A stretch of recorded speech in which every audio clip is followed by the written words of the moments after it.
पहलगाम आतंकी हमले के बाद से भारत ने पाकिस्तान की रातों की नींद उड़ा दी है।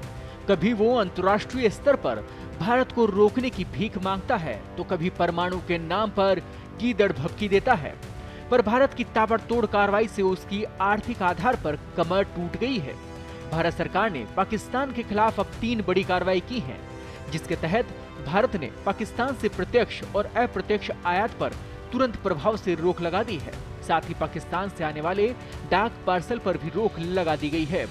भारत ने पाकिस्तान का झंडा लगे जहाजों को भी भारत के बंदरगाहों पर रुकने से रोक लगा दी है। भारत ने कहा कि पाकिस्तान से आने वाले सभी आयात पर तुरंत प्रभाव से रोक लगाई जाती है।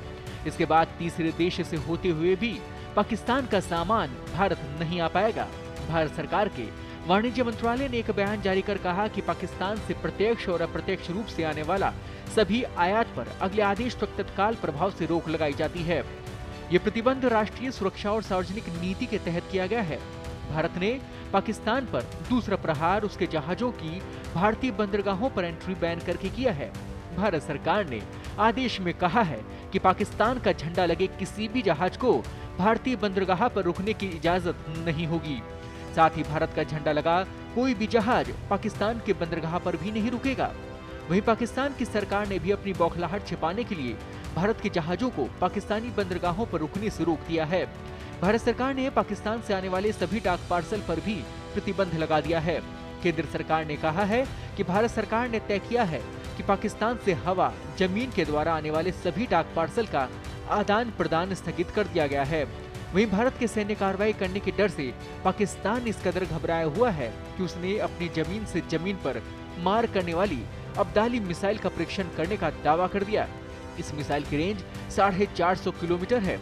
इतना ही नहीं, पाकिस्तान ने अपने फाइटर जेट्स को फॉरवर्ड एयरबेस पर तैनात भी किया हुआ है।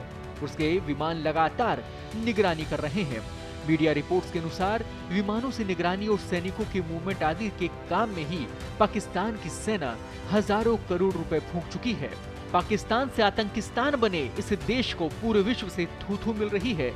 हर तरफ लगातार उसके खिलाफ सवाल उठ रहे हैं और आतंकवाद की गतिविधियों पर भी सवाल उठ रहे हैं। ऐसे में पाकिस्तान का मुश्किल समय शुरू हो चुका है।